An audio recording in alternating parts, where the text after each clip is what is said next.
right, we are back. We are ready to go deep.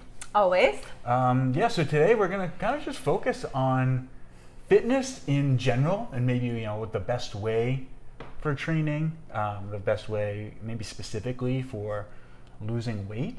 And basically where I want to start is there's an obsession in at least, in our country. I feel like I see it in the fitness space in general. People are obsessed with cardio. Yes. And when I say cardio, I'm referring to like sort of steady state jogging on like a treadmill or an elliptical or maybe on a bike or a rower. All these things that people are, there's this need to have to run. And I think that it's coming from a place of just not knowing. Yes. And not understanding, because I was completely that way, and you know this because we went through it, but I completely thought, like, through high school and college, like, to be lean and skinny and like thin, you needed to run miles upon miles each day. Or like, I remember being in college and needing to, or like just having the perception of staying on like the bike, the stagnant bike. It was killing me. I'd have to watch like episode after episode of something to get through it. But I thought that that's what it was. That's what it meant to lose weight. Then when I did the Beachbody programs, that was all cardio based and body weight. Yeah. Even though I was doing some muscle movements through body weight, the majority of it's cardio. Yeah, it's still that. And like we talked about in the previous episodes, I did lose weight. It does drop, I would say, pounds and inches, but it didn't help me keep it off. And I think that that's the most important discussion and topic of conversation and frequently asked question that comes up in this space all the time. Yeah, absolutely. Because there's a huge difference in saying like, I want to lose 15 pounds versus I want to lose 15 pounds and keep it off for the rest of my life. Yes. And that's... I want to just run to be in great shape and like run a marathon. Yeah. Totally different. Yes. Okay, yeah. So let's clarify real quick with that. If you love running... Power to you. Yes, absolutely. Because I do not love running, and I really commend people who love to run because it's great. Like, I'll do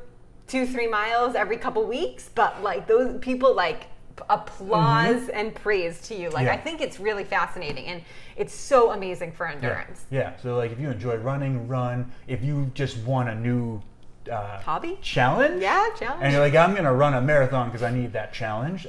I love that. Holy That's crap, awesome. amazing. It's like, and I strongly believe the more you can do, the more you can do. But I think that when you start getting into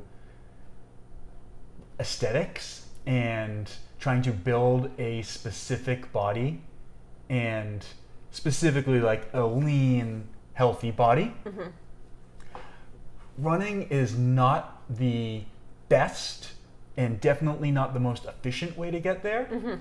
And I think that, over time, you're going to benefit less and less from an aesthetic standpoint from that running.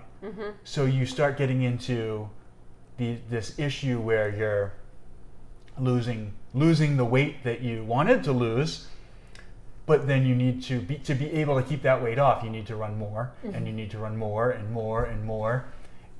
And then you still kind of end up with that like weird like skinny fat body a lot of the time. And the problem there is that there's not enough muscle mass. You're not spending time building muscle. Just gonna say, it's like, I know I hate to use this word, but it's like, it's almost like a little bit of flab. Yeah, exactly. I know that's not the best word for it because it's not. Yeah. No, that's I feel like it's a fair thing to say. Yeah. And I love to tell people, train for your body to perform the way that it looks, if that makes sense. So it's like, if you want to look lean and capable and strong, you need to build muscle.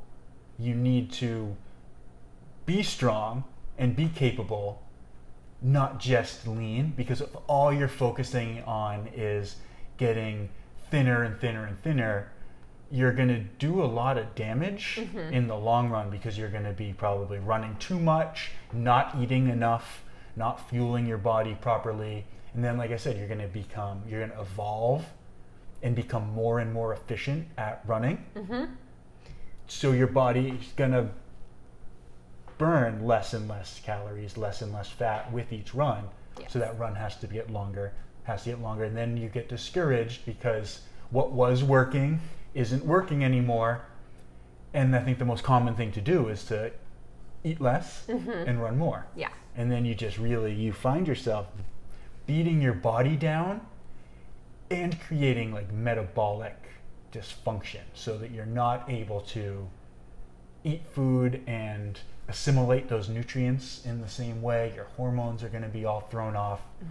And then you get into this like negative cycle of your hormones are kind of throwing you off, you're spiraling in the wrong direction, and the only thing you know how to do to fix it is to do more of what got you there. So you run more and you eat less and you keep spiraling and getting less of what you want, but losing muscle, storing fat because your body wants to have fat on it as an energy source when you're going on these crazy long runs. So it's just sort of throwing it off.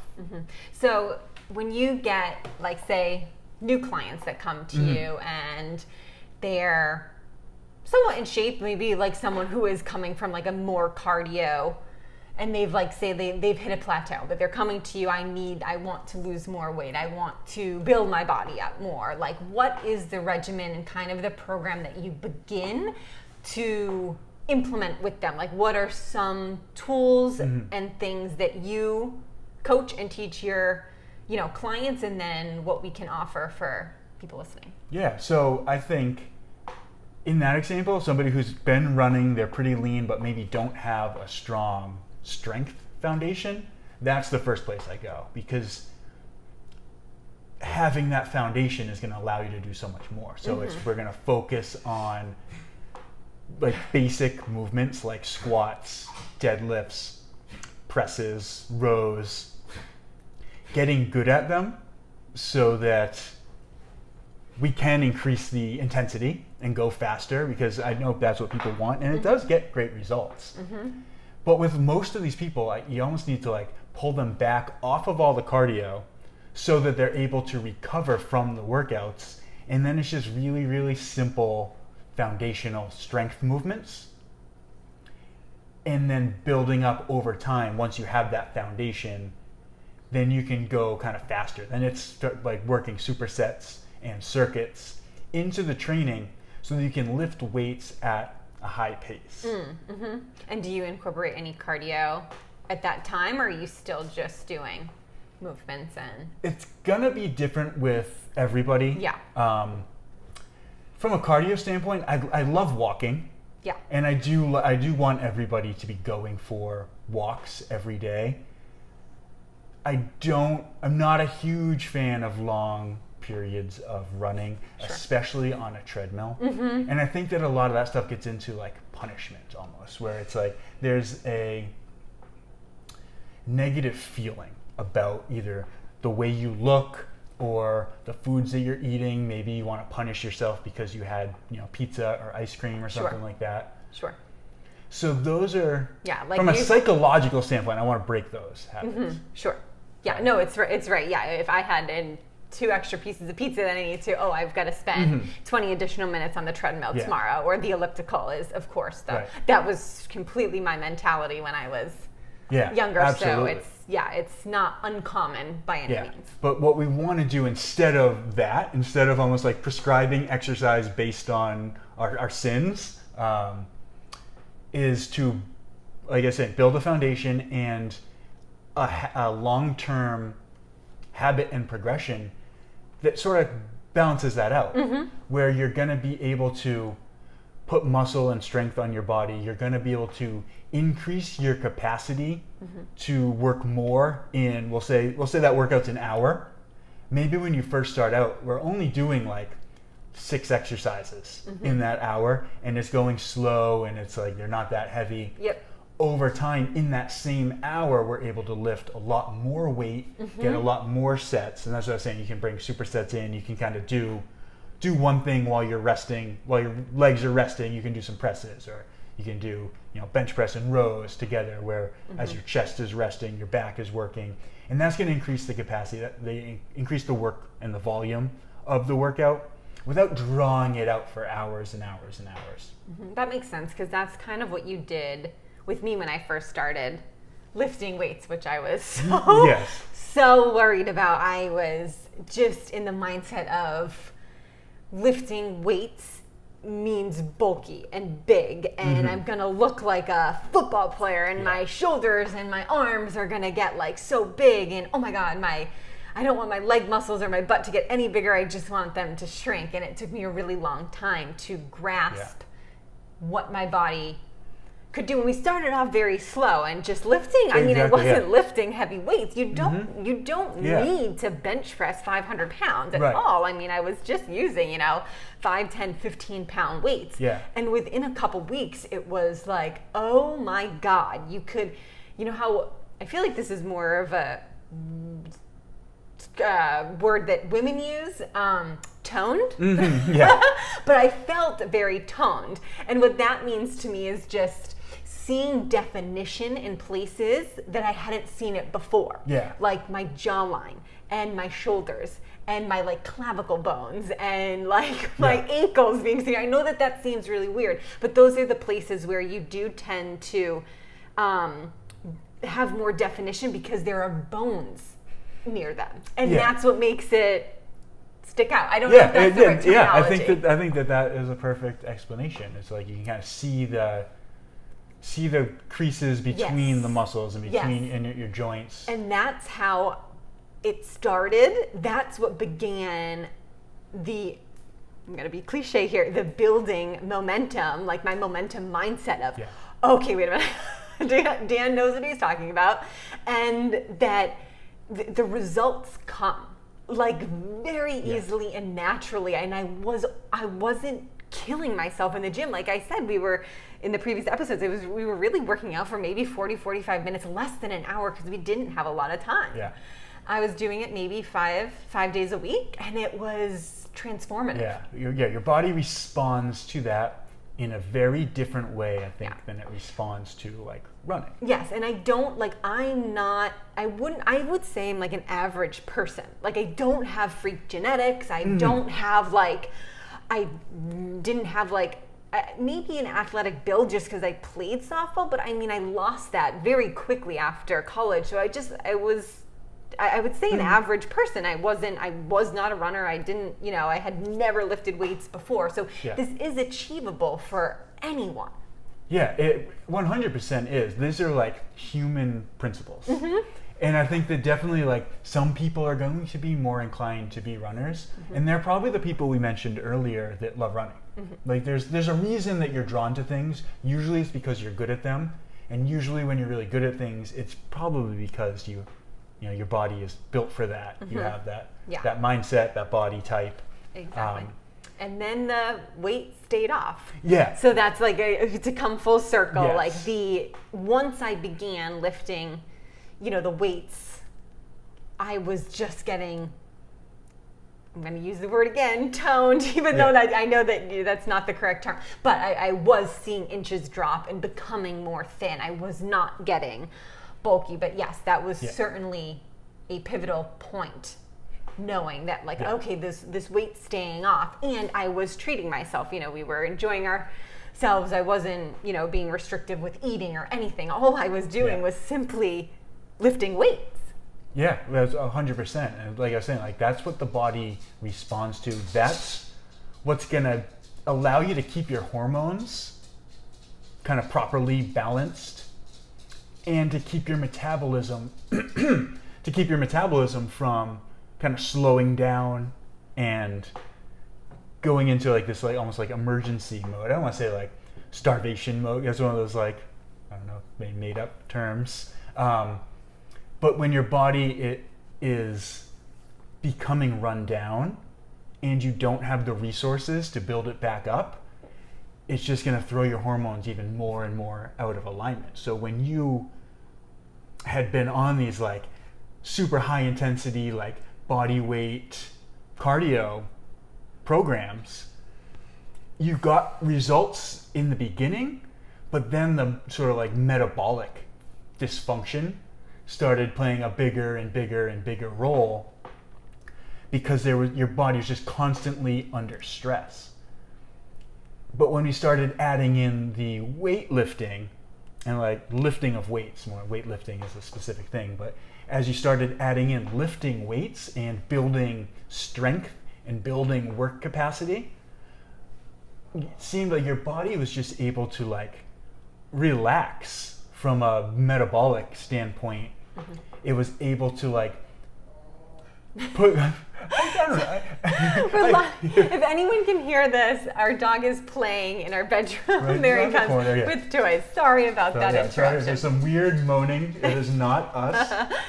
He's just playing with his toys too hard. Okay, sorry. But anyway, it's just like your body can kind of find its equilibrium a lot easier when you're spending time building muscle so that you can put the food somewhere, and then your hormones can kind of balance out and find their way a little bit.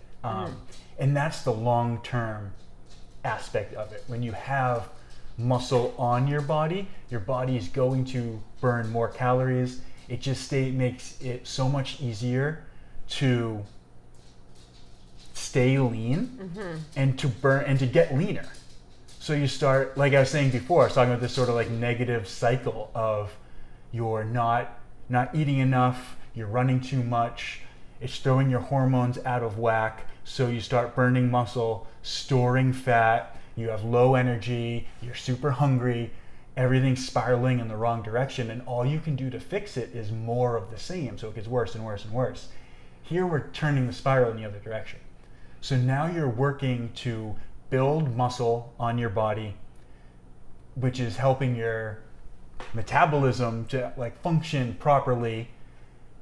Then you're preserving the muscle you have, but you're burning the fat you have, so that when the hormones kind of line up, because insulin, you're going to respond better to insulin, and you're going to have less like leptin and ghrelin, and you're not going to be starving all the time, so your appetite becomes less.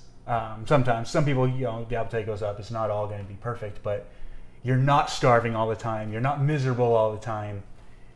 And then the nutrients have somewhere to go. You can start storing nutrients in muscle, so you don't need to store as much fat. And this cycle kind of spins in the other way. I definitely do want to add, when I'm talking about building muscle, and especially with women, we're talking about building like a little bit of muscle. Like, yes. This is not about getting huge. No. And I want to reiterate, because Elise mentioned earlier about sort of this idea of like this fear behind lifting weights and getting bulky and getting big. And we're talking about building muscle.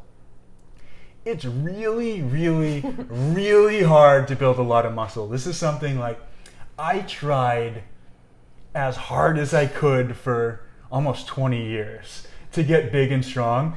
And I got like a little bit big. And and I ate so much. Like I still eat a good amount. Yeah, I used to eat a ton of food, and I used to lift constantly, really, really hard, really, really heavy. And I would gain like 10 pounds a year. So if you're eating nowhere near what I was eating, and probably not even training anywhere near how I was training, like you're gonna put on like a pound or two of muscle. Yeah. And that's gonna make such a drastic difference. Yes, it does. In your metabolism, in just the way you feel, the way you move through life. And you're just gonna feel better. Like this is what I really wanna share. Absolutely. And I think you can attest to that. Yeah, I did not. I got smaller, if anything. Like I said, when I used the word toned, like I was seeing definition. It wasn't bigger; it was actually smaller. Like I didn't have to do my skinny arm anymore. When those girls, can you explain skinny arm? That's when you put your hand on your hip and you pose so that your arm isn't like against you, looking like too big. That's So I felt like amazing. Like it's really inches coming off, feeling more defined. I did not feel bulky. I did not get big. So yeah, I think that let's recap. Yes. For fat loss specifically, and let's also touch upon because some people do love cardio. And we do integrate it into our workout schedules, and then you do incorporate it in your training sessions with your clients. So explain to people how you do still incorporate cardio, because we are not against it, but as a form of training specifically for weight loss, it does have to be integrated very smartly. Through the days. That you can't just run 7 days a week and expect to lose the weight, because like you said, you'll hit the plateau. So explain a little bit on how you train and incorporate cardio into the workouts for people who do specifically want to lose weight and keep it off. So we kind of started saying this a little bit before, where it's like when I'm programming for basically any client, but specifically like newer clients, the step one is going to be building like a strength foundation. As you build that, we'll start adding more and more, usually toward the end of the workout. So in the beginning of the workout, it's going to be your big lifts. There's going to be one or two things. Maybe that day is going to be squats and bent over rows will be your two big lifts. So the workout would be like a warm up that's going to get your whole body, get you moving, get you sweating, so that when you go into your squats and rows, you're already going to be ready and you don't need to do a ton of warm up sets. So it's a quick warm up, get your body sweaty, warmed up, ready to go. Then it's going to be something heavy. So it's going to be like heavy squats in the beginning, just on their own. Maybe then later on, it would be like heavy squats, and while your legs are resting, we'll add a push press or something like that. Then we'll maybe move on to heavy rows. Same thing. In the beginning, it would be we just finished the squats. Now we're going to do some rows on their own. Later on, it would be like rows and something else, and we'll have like 2 exercises in a superset. Then once you have those in place and you're ready to do like a lot of things without hurting yourself, because that's my main concern, is that I don't want people to all of a sudden do a circuit of 4 exercises, and by the 3rd exercise you're exhausted and you can't maintain proper posture and form. And then hurt yourself. So once there's a good enough foundation that you can blow through like 4 exercises quickly, that's my favorite way to do cardio. So it would be like mountain climbers, burpees, skater jumps. Yeah, exactly. With like maybe some goblet squats. So it's like, so you're gonna do like 10 goblet squats, 10 burpees, 10 push press, 10 skater jumps. 10 sit-ups. My heart's pounding just listening to those. And then you just go back. And then as you get in better shape, it's less and less rest, more and more work. It could turn into 15 of each with a really quick rest. Or you can time yourself, and like, how fast can we get through 10 or 5 sets? Then the next time you do it, you've got a score to beat. So I like having that sort of competitive aspect to it.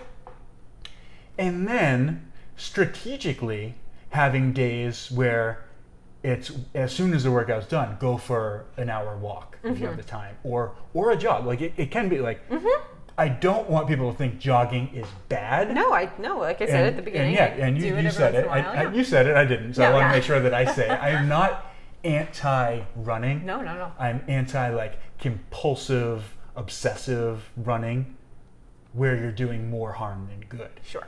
But there's going to be days when it's like, okay, the workout is 30 minutes, and then go for a 30-minute run or something like that, where at that point you're already burning more calories than you would if you were just kind of woke up in the morning and went for a run, because your body, because you did this intense workout, your body's kind of really pumping. Your body turns into like a furnace. Yeah, let's actually talk about that, because we actually have some clients that we work with online that they do, like to run on the treadmill and run outside, and we do not discourage anyone from doing that. I think though, like the mentality that, and this is just personal experience from the clients that we have, they always run first and then go into lifts, and Dan obviously tells them to do it after. Explain those reasons and the benefits of running or lightly jogging after the workout for specifically fat loss. So I would say my biggest issue with the running first is I don't want you to be tired when the lifting starts. So if you go run, 3 miles, and then your legs are tired, you're a lot more likely to hurt yourself squatting during your workout. So from a safety standpoint, I think you should always do like the hardest thing first. And sometimes the hardest thing is just the thing that's most demanding from a biomechanics standpoint.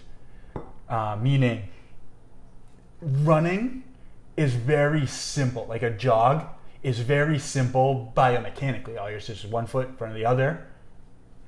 Squats is kind of a lot more moving parts, a lot more parts that are under load. Or if you're going to do like a clean and press or thrusters or something like that, where there's sort of multiple parts and it's a long set and you have to be able to be strong and keep your body together through the whole thing, that should 100% be done first. The added benefit is once you've done those things, so if you do like that workout that I was describing earlier, where you're doing, a superset of squats and push press, you're doing a superset of rows with another exercise, then you're going to do like a quick circuit, and then everything's firing, your body is like, you're lit up, and then you go for like even a 30-minute walk immediately after, you're going to keep that elevated metabolism going longer.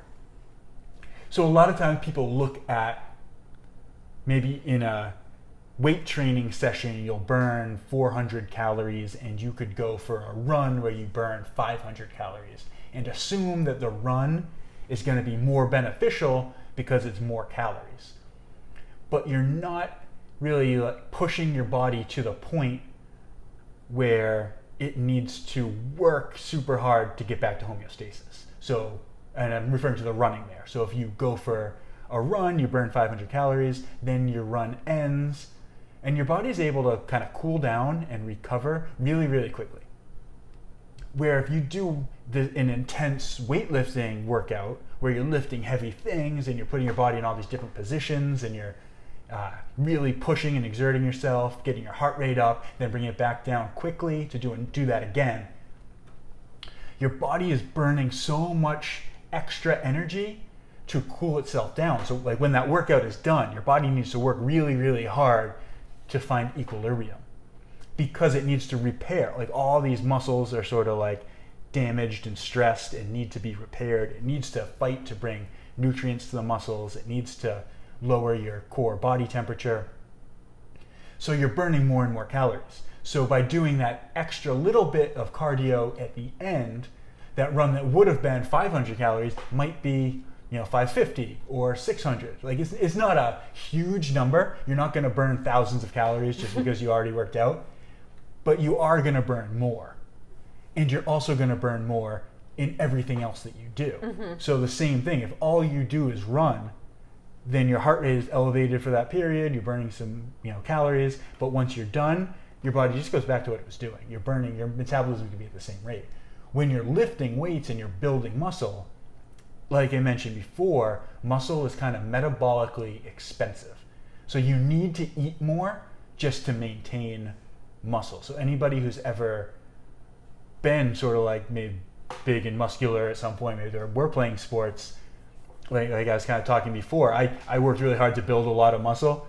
Just for me, even if I wasn't training, just to like not feel like that muscle was being lost, I needed to eat a lot.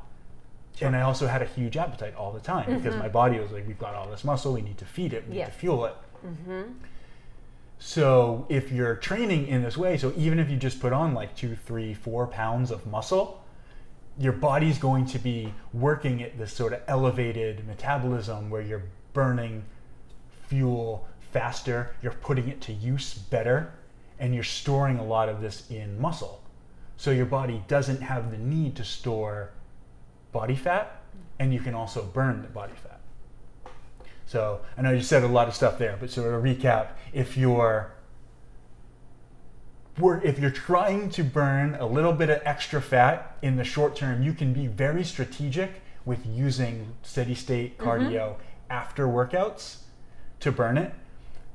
But I would say that it's not really a long-term sustainable plan to just run and run and run and run and Right. think that that's going to work. Absolutely. So hopefully that's the point we're getting across Yes, definitely. here. And then on top of that, I would say there's other things from like a body standpoint that you're going to benefit from lifting weights too. So number one, I think everything is like easier when you're stronger. Yeah. So you just become more capable. Right. So if you're running, you're going to get better at running. Mm-hmm. If you're lifting weights, you're going to kind of get better at everything. You're going to get better at like walking up and down stairs. You're going to get better at carrying the groceries or carrying your kids, Mm-hmm. or just working, doing manual labor in the yard, or if you do manual labor for your job. Like, there's a lot of carryover to just being stronger. Sure. You're also going to be able to improve your like movement quality. Yes. So if you squat, a couple days a week, every week, you're going to get better and better and better at squatting. Mm-hmm. And that is sort of the antithesis of like the usual progression of like aging, where it's like, oh wait, as soon as you turn 30, your back's going to start to hurt. You turn 40, your hip's going to hurt and your knees. Right. But if you're constantly improving your quality of movement, if you're squatting better, if you're using those movements and those joints, you're not going to be as achy and miserable as you've probably been led to believe you're going to have to be. Absolutely, and that makes sense for continuing to keep that weight off, which is what we are talking about in this specific episode, because it's something that is ever changing. You're not doing the same workout 5, 6, 7 days a week. Where running, you are doing the same movement. Very repetitive. So but it's significantly more sustainable if the workout that you're doing is making you better at life. Mm-hmm.